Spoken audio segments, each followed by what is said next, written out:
G'day everybody. Here I am with newly crowned IRONMAN 70.3 Sunshine Coast Women's Champion, Rebecca Clarke.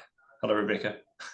Hey, Rob. We've chatted a few times since that race, and I don't tire of just listening to you talk about how that race unfolded, because we didn't have any live coverage or anything, but obviously the tracker was giving us pretty good updates on how things were going, and I don't know if you felt the same, but the race just looked like it went perfectly to plan from what we discussed pre-race. Just take us through it. Tell us how it went. Yeah, well, it started pretty early in the morning, which was kind of nice. Yeah, I've done a few later starts recently with the PTO, so it was nice just to kind of just do the usual pre-race morning routine. And then, it was pretty relaxed to start. We had nice conditions in the water. Then I got a good start and kind of found myself, leading from the start. One girl was on my feet for a bit of it, Chloe Hartnett. But I just felt super relaxed. One of those days where you're swimming where it feels like hard but easy at the same time. Had a few pro guys only left a minute ahead, so I had a few of them to chase down. And how many did you catch? Pardon? How many did you catch? I don't know how many guys in the field, but it was at least 10 or so of them. Oh, brilliant. Yeah, but it was a great one course. It's pretty easy to sight. And then I got a little wave into the beach, and knew the next girl was not too far behind, but that I had created a gap to the rest of the field, which is what I wanted. So just tried and had a good smooth transition, and just settled into the bike. You had told me to build into it, not go off too hard, which I think with a bit of fatigue in there from training. So I just I kind of didn't look too much at numbers and just kind of went by feel, and we had quite a tailwind going out, so the speed was up but the watts were a little bit down. But I just more concentrated on being aero and being faster. So when Chloe caught you, I mean, it's no surprise she caught you, because it was only 25 seconds, and that was what she had to do. Did you kind of know that she was going to catch you, or were you sort of waiting for her to come across, or were you just waiting for her to, were you just making it fast enough that she still had to work hard to get to you? And when she got to you, did you guys say anything? Did you talk, or did you just settle into the routine, settle the rhythm? Yeah, I knew she was a strong biker, but I felt I was riding well, so I was just like, if she catches me, that's what happens. I wasn't going to wait up, but I thought I think she took actually a little while to catch up to me. Was a good case, so I think before she came past, and I think it was about maybe a little bit less. She did say something. She go past me, could work a bit or something. So I thought and then let's work together, and we were kind of motivating each other and swapping turns every 5 minutes or so. And at the first turn round, which was I don't know, about 25 k's in, that could see about maybe only like a minute and a half to Radka, and then the others were another 3 minutes. So we had to push on, and we got into the headwind. Your speed dropped, but and I felt like we were pushing but not too hard. And it wasn't until the next turnaround that I saw that we had gained time. So we're out to the next group, and so they were 3 or so minutes behind. That was quite interesting, because they were a group of 4 versus a group of 2, and it just showed that the motivation of 2 athletes versus a group of 4 that probably had some riders in there that weren't really wanting to push the pace too much because they were a little bit concerned about their own races. It just played into your hands perfectly, because it opened that gap up pretty quickly. Definitely. It's motivating when you maybe riding faster than the girls behind. If not faster, at least not they're not gaining time on you. I just kept the motivation high, and the second lap was a bit more busy with age groupers around, so it was keeping kind of safe and watching out for that. but yeah, I just felt really good. Like I felt like I'd got to 45K, and you're kind of waiting for some more like muscle soreness to build up, but just felt like I was at a sweet spot where I wasn't definitely overdoing it.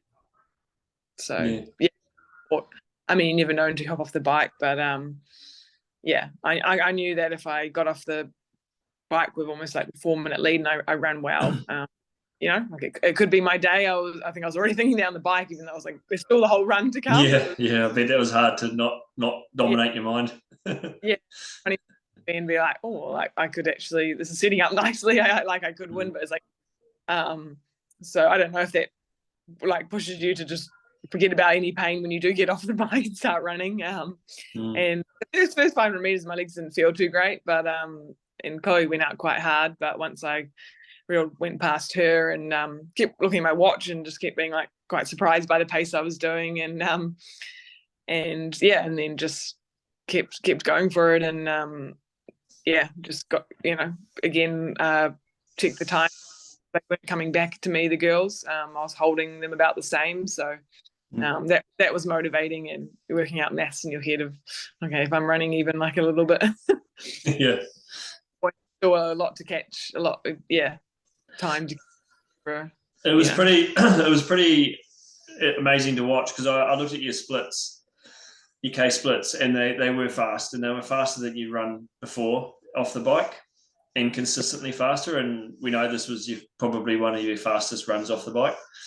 Was there a point when you saw, and I mean, you had two great runners chasing you. You had Kylie Simpson and Radke Karlfeld, and they've both won big races. They've both been big runners.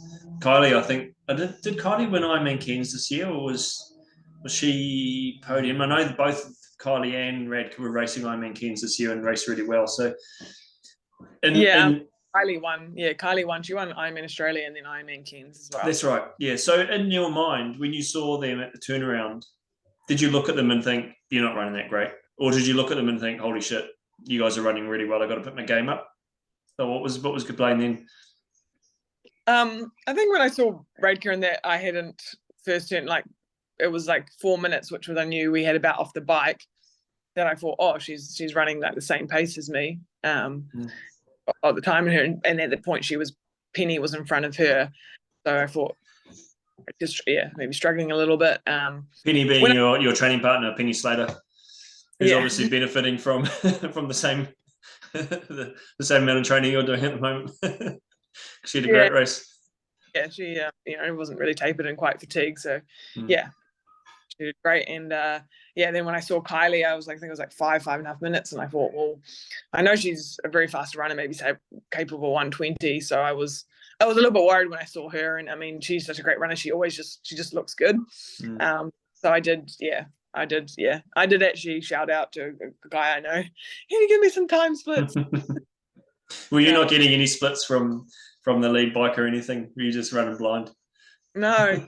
I feel like my lead biker was like, he was like well behind me sometimes, and some bikers can be quite vocal about, like, because there was I was quite busy on the course, and I think someone said even afterwards, they're like, oh, I got shouted out by the biker, but you'd already passed at me by then, so it was like, so you can't get you. So no, I mean, I know Alex, Amelia's partner, he was I know one stage he was filming me. He's like, here's Beck, she's coming in, she's running towards the wind, and I'm like, yeah, we've still got a while to go. So, you weren't getting ahead of yourself. The guys, I know he's a coach. He did give me some splits, and said that I was pretty much running one of the best out there. So that was good to hear, and super motivating. And it's a great course, like going up. Like it's got a hill, but it's quite nice because you kind of, I don't know, it breaks up your stride a bit. You can work the hill, and then you get like a little bit of quads are feeling it now, but you get a little bit of recovery on the downhill. And it's quite a funny it's quite funny about this race, because you raced there as an ITU athlete in the World Cup race before, and on a very similar course, So do you remember much of that course from that day to how it was in the weekend? Yeah, they had changed them and put us more in the river, like inlet, because of the okay. quite disappointed. So our swim, yeah, it was different. But then I think our bike was literally up and over that hill. Like I think we had to bike back for 4 times, so like 8 times. And that was already pushed the legs. And I think the run, which it was a limited, like, okay. And again, we had to go back over that hill a couple, but it was literally felt like we were running over the hill, ran a little bit to the flat, and then turned and then came back again. Yeah. It was only like 2.5K out. So yeah. You're definitely running better now than you were back then as well, which is cool. So as you got to the end of the run, you knew that you were going to win it. It must have been an amazing relief, and just to think, it's just, I mean, you started the year with a great race, with a great win at the Tauranga Half Ironman, and you come into the end of the season, you've still got more racing to go, but it bookends what's been a pretty intense few months for you. 6 months really. Ironman New Zealand, the Challenge Championship, three PTO races, another Challenge Half. It's been a big campaign. So how does it feel getting to the end of it and still feeling like you're actually hitting your straps now, like you're really getting into your stride and you're running your best you have? It must be quite a relief when you're off your shoulders. Yeah, it's been a busy, I think it's was it 10 races now, so quite a lot, and like a little bit of racing, kind of fatigue, but I think having this result kind of lifts me up for like Kona, and maybe I've learned a lot. You learn a lot each from racing and from each race, so I feel like I put some of the things I learned into practice. But I was kind of thinking during this, I was a little mind, I was like with the mount, stuff like that. And on the highway, it kind of in the seesaw, I was kind of a little bit of vibes of like Tauranga, and probably the best I've found racing since then. So you've got to take those days when they come, and It's quite funny because I was actually questioning whether or not you should do this race, and you were adamant that you were going to go and do it anyway. So I'm quite glad you overruled me on that one, because I was thinking, another race. Do we need to do another race? Is it going to be useful? It was the best bloody decision you made all season. So, but I think, and I said to you earlier, you got to get your head kicked in a few times to know how to race. And the good thing about you is you're not afraid to get your head kicked in. You're not afraid to turn up to a field of 20 of the best women in the world and go on the start line and just have a crack like you've done at every PTO race this season. And I think that hardens the athlete when you do get to these smaller fields, smaller races, probably less competitive fields, but it actually, you're the same athlete that turns up to them. And it's, if you hadn't done those PTO races, and if you hadn't just taken some softer options, I don't think you would have turned up to this race with that same killer instinct of, I'm going to run as hard as I can, and I know I'm going to hold these girls off. So I think that's actually been a great season. It's been a hard season, and I think you've learned a lot. But it's coming together really nicely, eh? Yeah, I just want to be able to finish it strong now with Kona, to stay healthy, and good for that. And because that would, it was great to win here, but I definitely still want to see perform there, and and if I can perform then, really bookend. As I say, there hasn't been. I've been a bit disappointed with some of the obviously races this season. So you're gonna and that but still lots of learnings, and maybe learning how much time like between racing, and you kind of need those training blocks, and I think it showed like just having a bit more training under my belt over the last few weeks as opposed to racing again kind of set me up to race again. Well, but and that's a really important thing. I mean, there's no two training plans are the same from one athlete to the next, or even from one season to the next. I mean, what we're doing this season is quite different from what we did last season. And one of the observations you made after Ironman Frankfurt, and we kind of knew that it was going to be the case, is that you just didn't have enough time in the Ironman quality specific time in the legs, and that sort of cost you a little bit in that race. But so the goal really was to hit the pre-Kona block, which we're in now, with that goal of really ramping the mileage up and really just putting the stress on the body. And the last 3 weeks has done that perfectly. And this is the race week's kind of a recovery week, because you've had a couple of easier days. Actually, last week wasn't that easy. It was quite a hard week, but you got a couple of easy days now, and then we can go into this block again, coming into Kona. So you'll actually end up with 2 really, really intensive 3 or 4 week blocks, which I think times really nicely. And we wouldn't have known that if you hadn't have done Frankfurt, and if you hadn't have had the foresight of knowing that this wasn't quite right, I need a little bit more, and saying that to me. So I think that's why just what we've created in the last few weeks has actually come together really well from your own observations. And I think that's so important for athletes and coaches going forward listening to this, is that, you know, the athlete's the one who knows what's going on inside them, and quite often their opinion is more important than what the coach thinks should happen. And I think that's been really good. It's been a really good season for that. Yeah. But it was certainly your biggest week last week, wasn't it? I think we cracked your biggest. Yeah, I think for this year it was one of my biggest. I get pretty nervous. But the good thing about you is you're very good at recovery. Like you're also really in tune, because you have no problem in texting me and saying, "Oh, I'm a bit tired. I think I need to soften this session up a little bit." I'm like, brilliant. That's perfect. Rather than a lot of people would just look at it and go, "I need to get the session done because it's on the plan," and that's often what digs a hole. So another learning thing for people listening to this is, if it doesn't feel right for that day, then change the plan. You know, communicate with your coach and get the message across that it's not quite right, because it's so easy to change it before the session than it is to try and make up for some errors that have been made in the days prior to an injury or an illness coming on. So yeah, it's been great, sort of a great learning experience for all of us. Yeah, and I had some, a little bit of, even in that week, it was like, had to have a bit of adaptation with some mechanical things with the bike and stuff, and so and then I did feel pretty tired, so I did wonder if I'd get out of that before this race. So it's kind of amazing what, I don't know. I think as a one thing we have as a pro age group is like, I don't work so much, so I can like kind of fit in a bit more recovery around those sessions.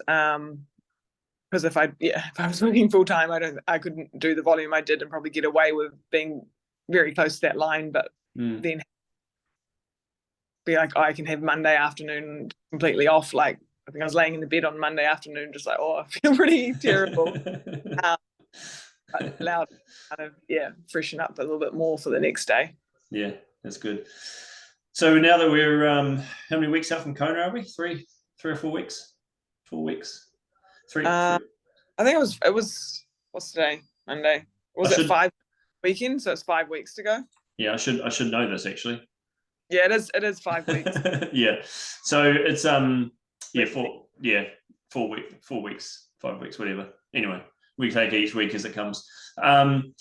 So you're heading back up to Cairns for a couple more weeks, and then you'll head to Kona.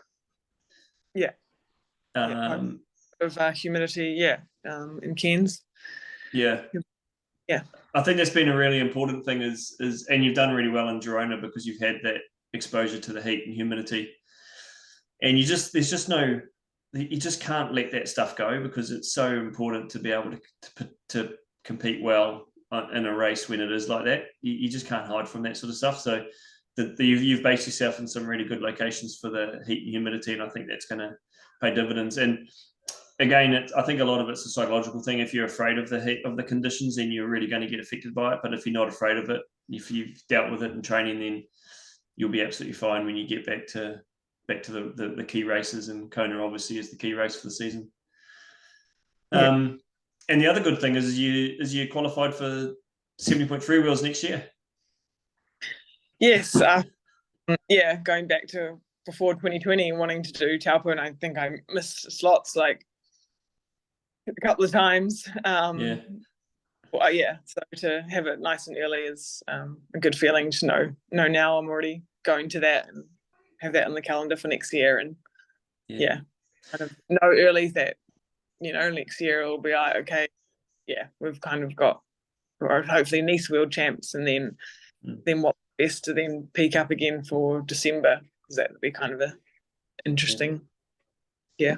Did you watch? You were saying last night, obviously earlier before recording, that you watched pretty closely the men's race last night, the IRONMAN World Champs in Nice. Were you excited by it? Did you like what you saw in that race, in the course? Yeah, I think it's definitely one that you saw, like, people who had gone over a lot of time, and the French guys, and they're really good cyclists, like Magnus do really well. And yeah, it's definitely one you want to know. It looks super tough though, so it was like, you need to be needing climbing legs. Because I felt when I was watching, I just felt like for quite a lot of it, I was just seeing them climb, like they were in time trial position. They were just Yeah. You didn't get a perception of the steepness, but when you saw they weren't in the aero bars, you realised it was pretty steep in some of those sections. But I was looking at it and think, because I know you're such a great descender and a great climber, and you spend a lot of time in the hills in Girona. I was watching that course going, Bex is going to go perfect. This is perfect for you, because it's a really, really good technical course, and your technical skills on the bike is amazing at the moment. So I think it's a really, really good course for you. So I'm looking forward to seeing what can happen in that race. But we've got a long way to go. We've got another important one before that. So too far ahead of ourselves. And the other thing I wanted to mention was, this was quite a cool race because Radke was in the race, and I'm pretty sure that our first race together, you might correct me on this, was the 70.3 in Taupo when you came third. We may have been working together for a little bit before that, but that was the first race that you really hit the podium, and you were like, yeah, I can do it. I can get a career out of this. And Radke won that race, and you spent some time with her on the bike. In fact, you spent most of the ride with her. And she won the race. I think Hannah was second. You were third. And Macaulay was second, and I was third. Who was second? Jocelyn Macaulay. Oh, Jocelyn was, that's right. And so it kind of opened the door of, wow, a long course career. This could be something interesting to chase. And 5 years down the track, here we are, and now you're winning the race. Radke's still going, but Radke was there when you had your debut 70.3 race, and she was also there when you had your debut 70.3 podium. So that was quite a nice little story to put together, and I was quite chuffed that was like that. Yeah, and we both qualified for Taupo. I think she was planning maybe to retire after Kona. I think maybe another year or something. So and she said yes to Taupo, so she has got another hole full. Brilliant. But yeah. Oh well, it's good. Well, we'll end it here. I don't want to take your time too much longer, but I just wanted to emphasise how good this was, just from my perspective, and the comments that I've received from people through social media, just congratulating for the efforts, the results that you've had. It's just so great, and I'm really looking forward to being in Kona in a few weeks' time, and we can watch it all happen in real life rather than just on an app. And I'll get a faster scooter this time so I can keep up with you when you're running. An e-bike or something. I need an e-bike. I definitely need an e-bike. Oh well, enjoy the rest of the time in Noosa, and we'll catch up during the week. Yeah. Thank you. Bye. Where's my stop?